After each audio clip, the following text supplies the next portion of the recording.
Shalom saudara, salam jumpa kembali dalam kasih Tuhan kita Yesus Kristus. Perkataan iman. Mungkin saudara pernah mendengar ajaran ini. Ajaran ini telah menjamur dalam kalangan Kristen baik di mimbar-mimbar gereja maupun dalam ibadah lainnya seperti KKR misalnya. Ajaran ini mengajarkan bahwa apa saja yang kita perkatakan dengan iman di dalam nama Yesus, maka pasti akan terjadi sama seperti yang kita yakini. Contohnya, kalau ada orang yang sakit, asal dia mau memperkatakan iman, saya pasti disembuhkan oleh karena saya percaya Yesus sanggup melakukan mujizat, maka orang tersebut pasti sembuh sesuai dengan perkataan imannya. Kalau mau usaha kita berkembang tanpa hambatan sedikit pun di tahun ini, maka harus ada perkataan iman yang keluar dari mulut kita sendiri. Jadi, kalau kamu mau mendapatkan apa yang kau inginkan, maka kamu harus meyakini dalam hatimu dan perkatakan dengan iman. Pertanyaannya sekarang adalah, apakah memang benar bahwa dengan perkataan iman, maka kita pasti mendapatkan semua yang kita harapkan? Video ini akan membahasnya tuntas. Simak sampai selesai supaya saudara paham.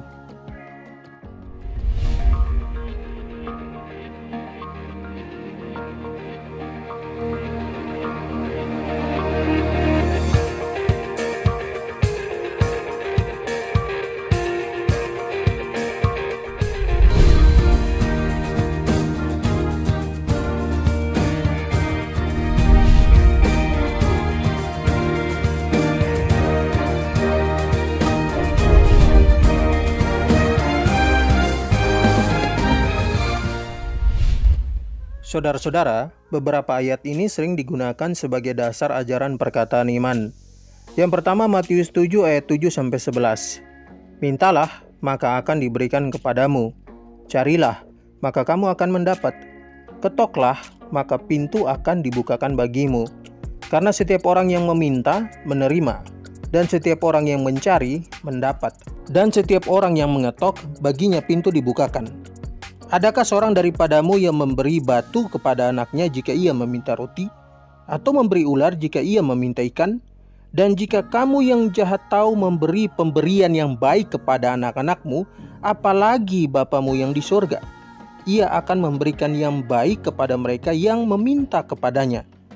Berdasarkan ayat ini, maka mereka menyimpulkan bahwa jika kita meminta dengan iman, maka pasti diberikan, mencari pasti mendapat, dan mengetok maka pintu pasti dibukakan.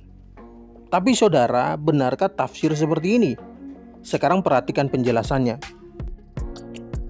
Saudara-saudara, jika saudara mengaminkan tafsir terhadap teks ini dengan hanya melihat ayat 7 dan 8 saja, maka saudara akan mendapatkan kesimpulan yang salah, bahwa Allah sebagai penjawab doa pasti akan mengabulkan semua permintaan asalkan kita mau minta, cari, dan ketok. Tapi jika saudara juga memperhatikan ayat 9-11, maka saudara akan memperoleh kesimpulan yang tepat. Pada ayat 9-11, di situ Yesus memberikan perbandingan antara Bapa jasmani dan Bapa di surga. Jadi jika kamu yang jahat tahu memberi pemberian yang baik kepada anak-anakmu, apalagi Bapamu yang di surga, ia akan memberikan yang baik kepada mereka yang meminta kepadanya.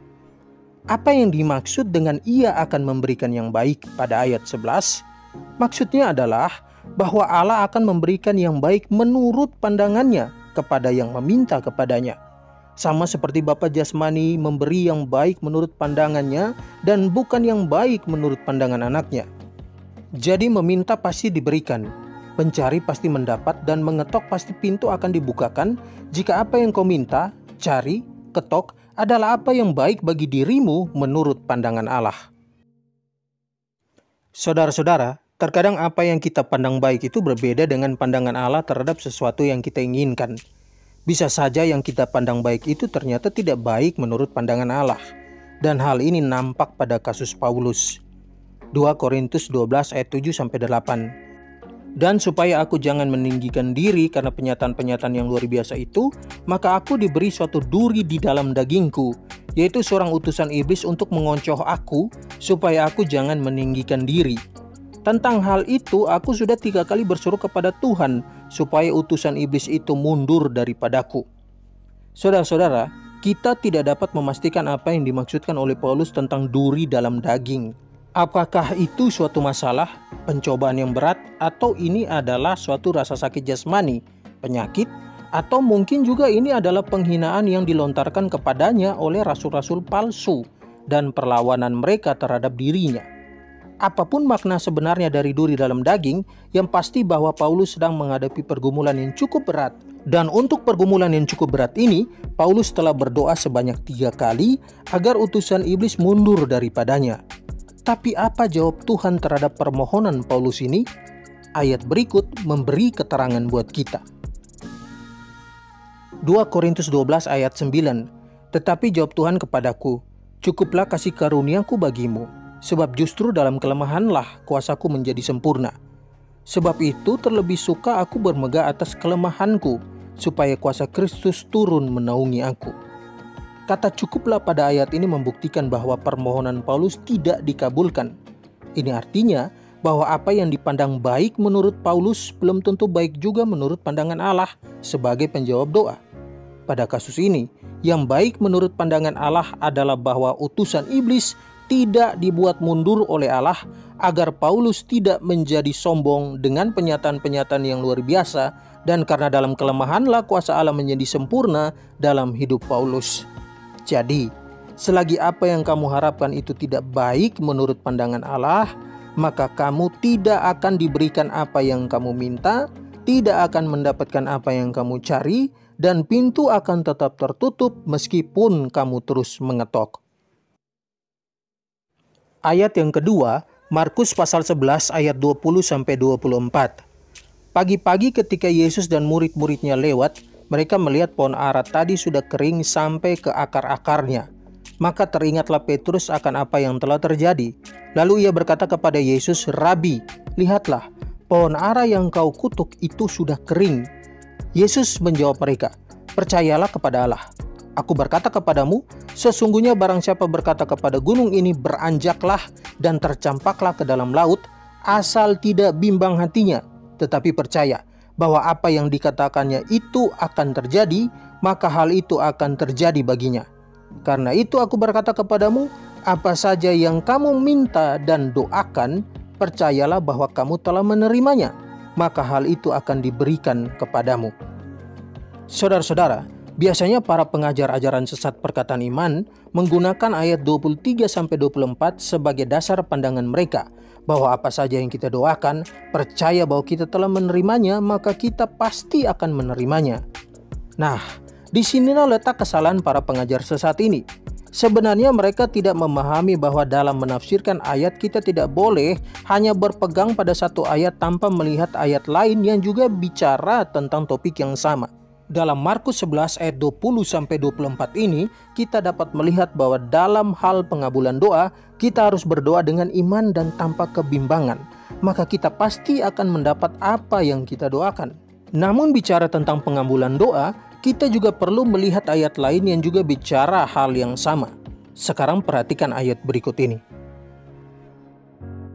Dan inilah keberanian percaya kita kepadanya, yaitu bahwa ia mengabulkan doa kita, jikalau kita meminta sesuatu kepadanya menurut kehendaknya. Pertama Yohanes 5 ayat 14. Perhatikan, Markus 11 ayat 20-24 mengajarkan bahwa kita harus beriman saat berdoa agar doa kita dikabulkan. Sedangkan pertama Yohanes 5 ayat 14 menekankan bahwa pengabulan doa bisa terjadi jika apa yang kita minta itu seturut kehendak Allah. Sekarang ayat manakah yang harus dijadikan dasar pengabulan doa? Keduanya. Kita tidak boleh membangun sebuah ajaran atau doktrin hanya berdasarkan ayat yang menekankan iman saja dalam hal pengabulan doa, tapi juga ayat lain yang menekankan kehendak Allah dalam urusan pengabulan doa. Dengan demikian, maka tafsir yang dihasilkan ini adalah tafsiran yang alkitabiah. Jadi, dalam hal pengabulan doa, kita harus berdoa dengan iman sesuai dengan Markus 11 ayat 20-24. Dan pada saat yang sama, kita harus paham bahwa apa yang kita minta dalam iman itu hanya bisa dikabulkan jika seturut dengan kehendaknya. Pertama Yohanes 5 ayat 14. Nah saudara, berdasarkan apa yang sudah saya jelaskan, maka dapat disimpulkan bahwa ajaran perkataan iman bukanlah ajaran Alkitab. Ajaran ini bertentangan dengan ajaran kitab suci, dan karenanya saudara wajib menolak ajaran sesat ini. Ajaran perkataan iman bukanlah ajaran kebenaran. Ajaran perkataan iman adalah perkataan setan yang dihembuskan oleh oknum-oknum pengkhotbah, pendeta, bahkan gembala sekalipun yang tidak mau belajar agar mereka meneruskan dusta iblis melalui khotbah mereka. Ingat saudara, iblis menginginkan Anda kecewa kepada Allah dan berpaling darinya. Ajaran perkataan iman adalah cara iblis membuat umat Tuhan meyakini bahwa apa saja yang kau minta pasti Tuhan berikan asal beriman. Dan jika pada akhirnya doamu tidak dikabulkan karena memang tidak sesuai kehendak Allah, kamu akan kecewa dan meninggalkan Tuhan. Pahamilah saudara, bahwa iblis bisa memakai siapa saja untuk menyebarkan dustanya, termasuk orang yang dikenal sebagai hamba Tuhan, pendeta, bahkan gembala. Oleh karena itu, ujilah segala sesuatu termasuk yang diajarkan kepada Anda dan bandingkanlah dengan ajaran kitab suci. Demikian penjelasan saya, semoga mencerahkan saudara semua. Tuhan memberkati kita semua.